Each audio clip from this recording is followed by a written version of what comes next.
The world didn't expect it. One cold Friday morning, global news broke. Captain Ibrahim Traoré, the young leader from Burkina Faso, had accepted a live interview with Donald Trump on Global View International, the biggest broadcast platform on Earth. The internet exploded. Some cheered, others laughed.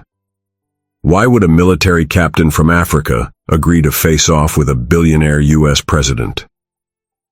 Inside the glittering glass walls of the Global View studio in Geneva, producers prepared for fireworks. Cameras were checked.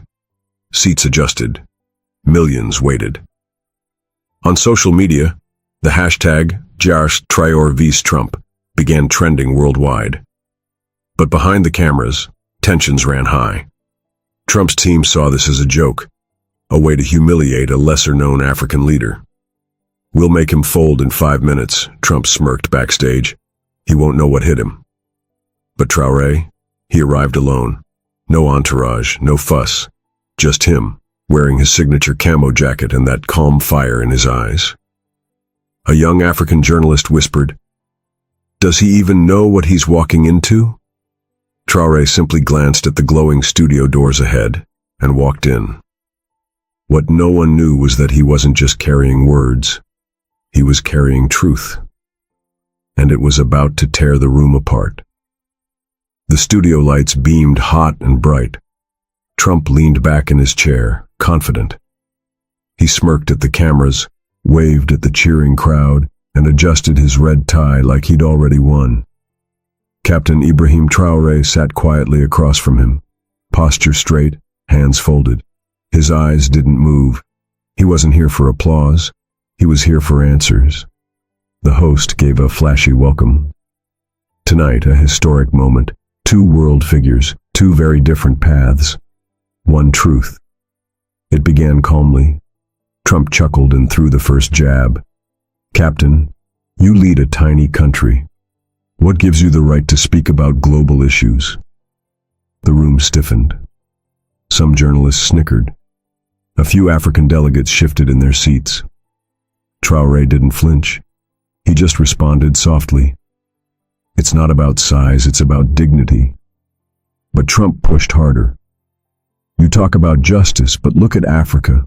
Wars, coups, poverty. How can someone like you lecture the world?" The host tried to steer the conversation, but Trump waved him off. Then, with a sarcastic grin, Trump leaned closer and said into the mic, "Tell me, Captain, do your people even have working TVs to watch this?" Laughter. But Traoré's face didn't change. Only his hand moved, slowly, to the folder on his lap. Silence fell like a hammer. Traoré calmly placed the folder on the desk, thick, worn. The camera zoomed in. "I didn't come to trade insults," he said, voice steady. "I came with something more powerful than pride. Evidence." Trump rolled his eyes. "What, some village complaints?" Traoré flipped open the folder. The first page, a classified memo marked "Confidential U.S. Interests in West Africa, 2019. The second, emails between high-level consultants and energy firms. Then photos, then wire transfer logs. Trump's smile twitched. "Years ago," Traoré continued, "your administration backed deals that robbed my country's people, while your allies got rich off gold, oil, and blood." The host leaned forward. "Are you accusing the former U.S. president of theft?" "No," Traoré said, eyes locked on Trump. "I'm accusing him of orchestrating it." Gasps echoed across the studio. Trump's expression turned from smug to stiff. Reporters scrambled. Producers whispered frantically. "Where did you get this?" Trump snapped. Traoré closed the folder and said one sentence. "You are not a leader. You are a criminal in a suit." The room exploded. The host froze. Trump blinked. And for the first time all night, he had no words. For 5 long seconds, no one spoke. Even the cameras seemed to hesitate, zooming slowly on Trump's tightened jaw, and then on Traoré's eyes, calm, unwavering. The host finally broke the silence. Mr. Trump, would you like to respond? Trump forced a chuckle. These are baseless claims, fabricated by people who hate America. But Traoré gently slid one more photo across the table. A child, covered in dust, crying outside a collapsed mine. Her name was Marama, he said quietly. 7 years old. She died when the earth swallowed her alive while digging for gold. Gold that was traced to your partners. Gasps echoed across the studio. A reporter covered her mouth. She was born in a village with no running water. Her hands were smaller than mine. Yet she worked 12 hours a day, for pennies, under foreign contracts protected by your signature.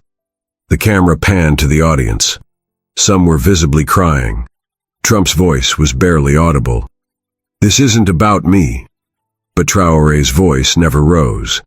It's always about power. You had it, and you used it to crush the voiceless.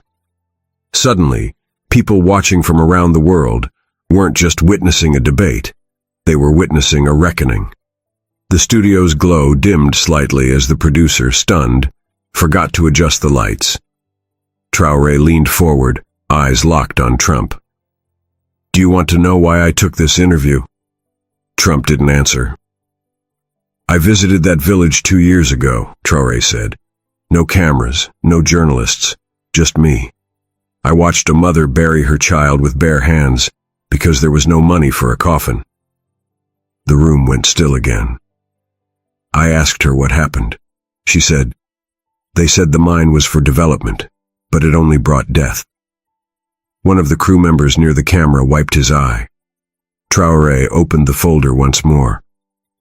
Your name wasn't on the grave, but your policies were. Trump's hands tensed. The host tried to move on. Captain, perhaps we should... No, Traoré said, voice firm but respectful. This isn't just politics. It's pain. He turned to the camera. And to the millions watching from villages, cities, refugee camps, I see you. You are not forgotten. That one moment, that one sentence, felt like it reached through the screen and grabbed every heart watching.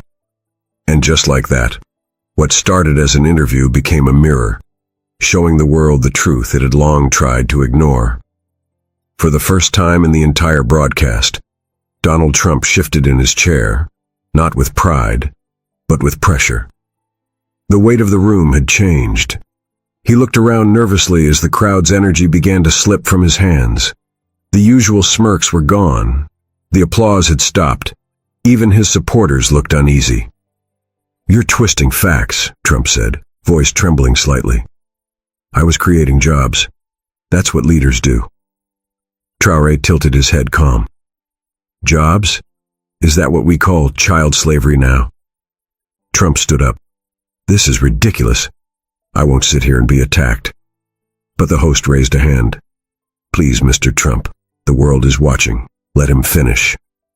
Traoré stayed seated, dignified, powerful without raising his voice. You wanted this stage, Mr. Trump. You wanted to prove something. So here it is. You stood with greed. I stood with children.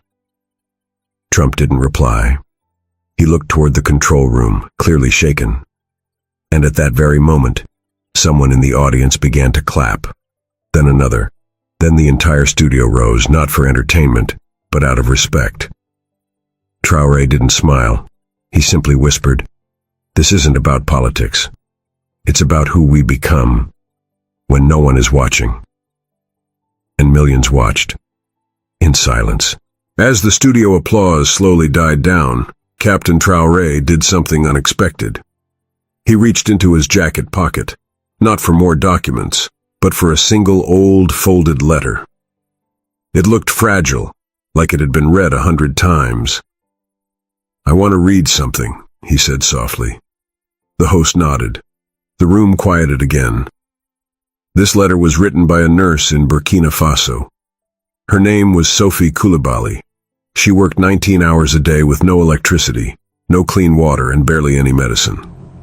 Traoré opened the letter. Dear President, I write with tired hands and a heavy heart.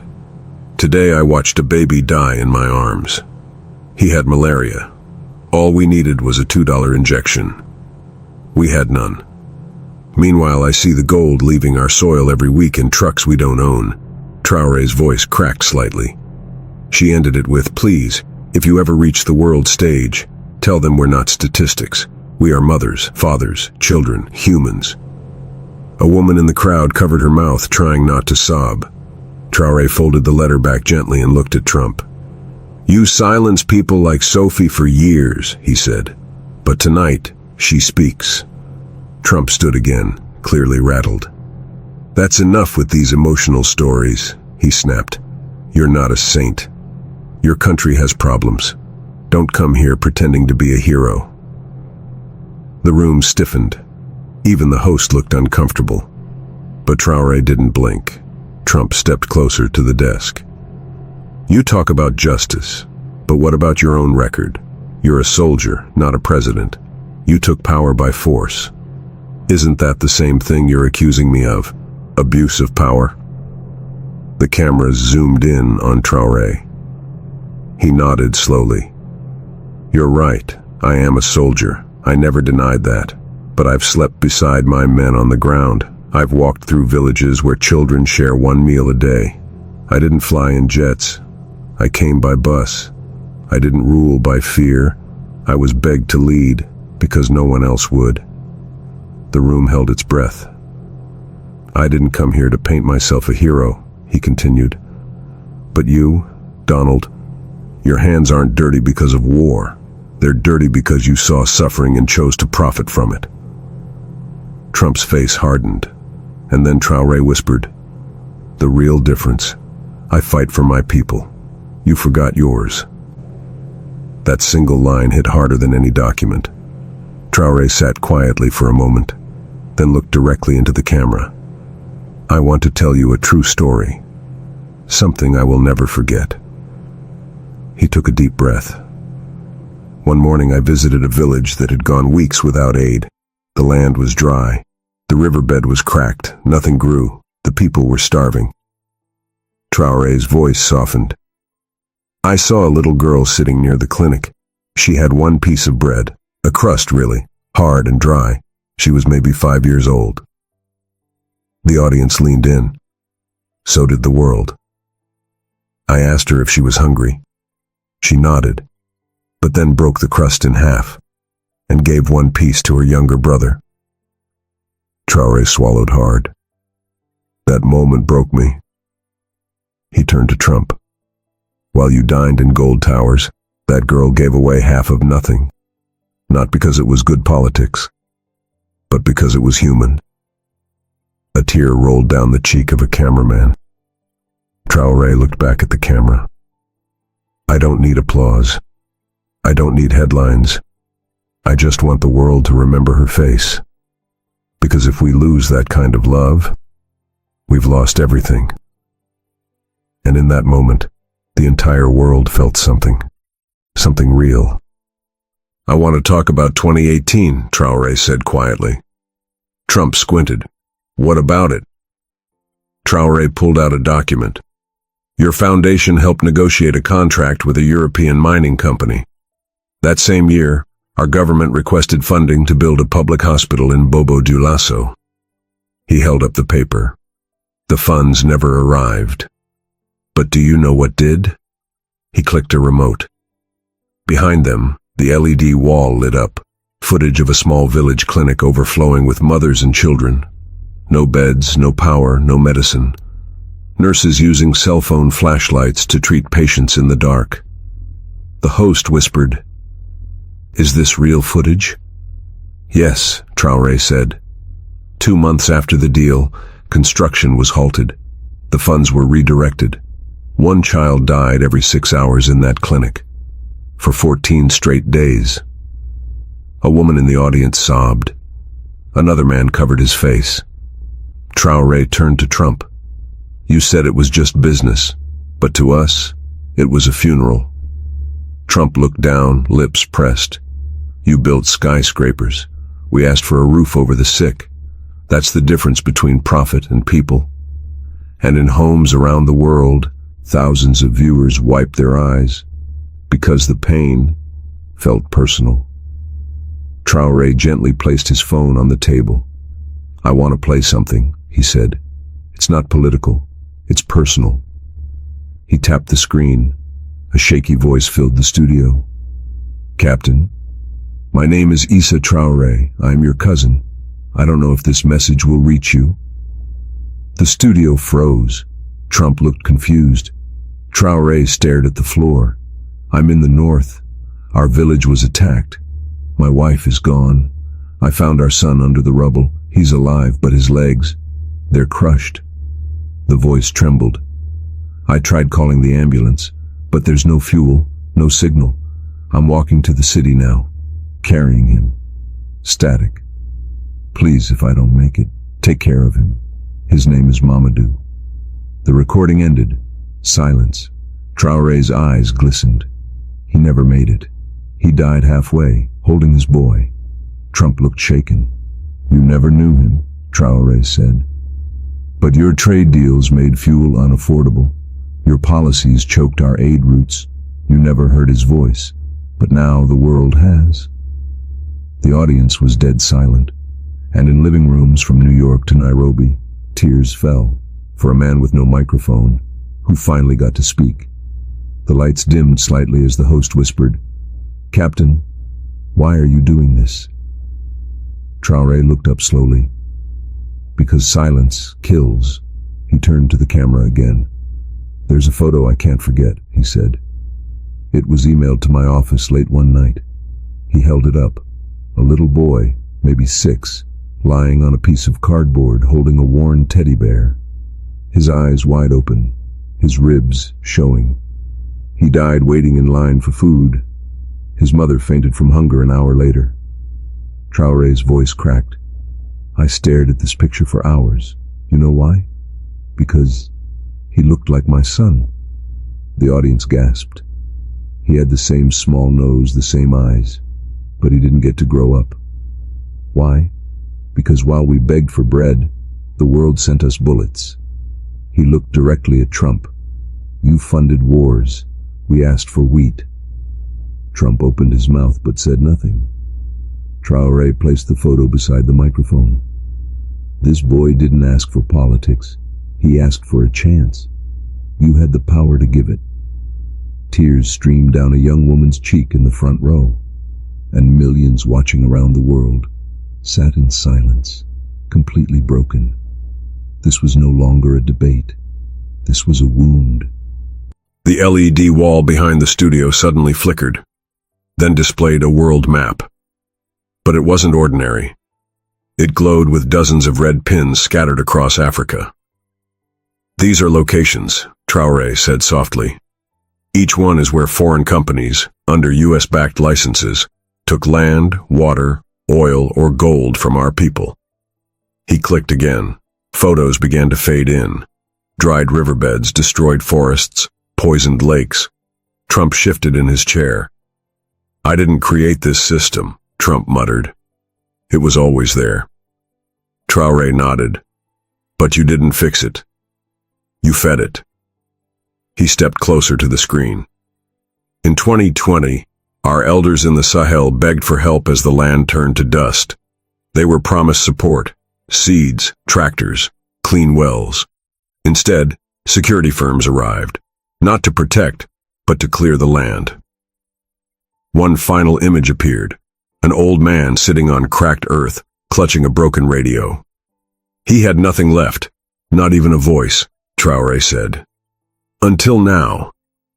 The crowd was silent. And across the globe, viewers weren't just watching a debate anymore. They were watching the collapse of a carefully hidden truth. The silence in the studio wasn't awkward. It was sacred. Just when it seemed the emotions couldn't go deeper, Traoré turned to the host and asked, "Can you please play this?" He handed over a flash drive. The lights dimmed. The LED wall went dark. A voice filled the air, scratchy, male American. "My name is Edward. I worked as a logistics officer for a US firm in West Africa. I can't stay quiet anymore." The studio fell into total stillness. I was told to look the other way. I saw illegal gold routes, military escorts guarding private shipments, even bribes, cash left in duffel bags. It wasn't hidden. It was normal. The voice cracked. One day, I asked why we weren't helping the locals.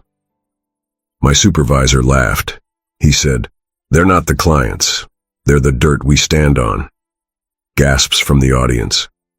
Trump leaned forward, red-faced. Traoré's voice was calm. "That tape is real. He gave it to our embassy before vanishing." He turned to Trump. "Even your own men couldn't carry the weight of your choices." Trump's mouth opened, but no words came. Viewers everywhere sat stunned. Not because of politics, but because the truth was now undeniable. "I want to end with a name," Traoré said, placing one final photo on the desk. Her eyes were wide, her face gentle, maybe 8 years old. Her name was Isata. She lived in Zignare, a small town in Burkina Faso. He paused, voice trembling slightly. She fell sick with typhoid. Her mother walked 2 hours to the nearest clinic, only to be told there were no antibiotics left. He held up a receipt. This pill, ciprofloxacin, cost $1. Just one. But because of international price hikes and export blockades, it was $14 by the time she needed it. He turned to Trump. "Your administration raised tariffs on basic medicines to Africa. This receipt is proof." Her mother begged. The nurse cried. But Isata died in her arms. By now, the studio was broken. People wept silently. A few reporters openly sobbed.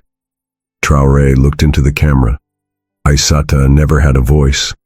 She didn't march. She didn't fight. But tonight, through this platform, you will remember her. He pointed to the sky. And wherever she is now, I hope she knows. She changed the world. The host had nothing left to say. The world wasn't watching a broadcast anymore. They were watching a funeral for innocence and a final cry for justice. The host cleared his throat, voice shaking. "Captain, before we close, if you could say just one thing to the leaders of the world, right now, what would it be?" The camera zoomed in slowly on Ibrahim Traoré's face. He looked down for a moment, then straight into the lens. "No child should die because someone needed to make more money." Silence. Not a whisper in the audience. Not a cough from the crew. Even Trump stood motionless. Then Traoré added, "We measure power by wealth, but true power is choosing mercy when you could have taken more." He glanced at Trump, not with anger, but with exhaustion. "You had every opportunity. You could have helped. You chose silence. And sometimes, silence is a bullet too." Trump tried to interrupt, but the host raised a hand. "Let him finish." Traoré folded his hands, his voice no louder than a whisper. "You built towers. We buried children. And tonight you're standing on a stage. But I'm standing on their graves." Gasps. And with those words, the room froze. The world didn't just watch. The world wept. Cameras zoomed tight on Donald Trump's face. He wasn't angry anymore. He looked empty. Traoré stood, one slow movement. He picked up the photo of little Isata, the receipt and the letter from Sophie. He held them in both hands, then looked up. "I brought these because truth needs no weapon," he said. Then he turned to Trump and said just one sentence. "You didn't steal our gold, you stole our futures." That was it. No shouting, no insults. Just that. The weight of it hit harder than any scream. The host's eyes filled with tears. One journalist broke into quiet sobs. The control room stopped rolling ads. Across Africa, Europe, Asia, America, people held their breath. Twitter collapsed with the hashtag, "You stole our futures." Within minutes, millions were reposting the clip. Grandmothers, teachers, taxi drivers, even celebrities. "You didn't steal our gold. You stole our futures." That line would live forever. And in that single moment, A global system cracked. The world saw that justice didn't need weapons. It just needed a man brave enough to speak and quiet enough to be heard. Captain Ibrahim Traoré didn't wait for applause. He simply bowed his head, collected the photos and documents, and whispered, "The truth has been spoken. The rest is up to the world." Then, without a bodyguard, without a smile, without even looking back, he walked off stage. The studio didn't erupt. It stood. Reporters, technicians, even Trump's own team.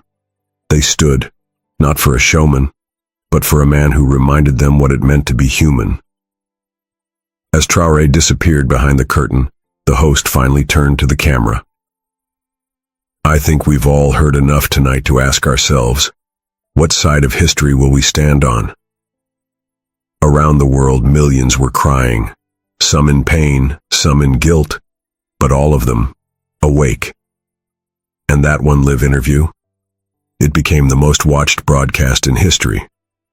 If this story moved you even just a little, please like, subscribe, and comment the word future below.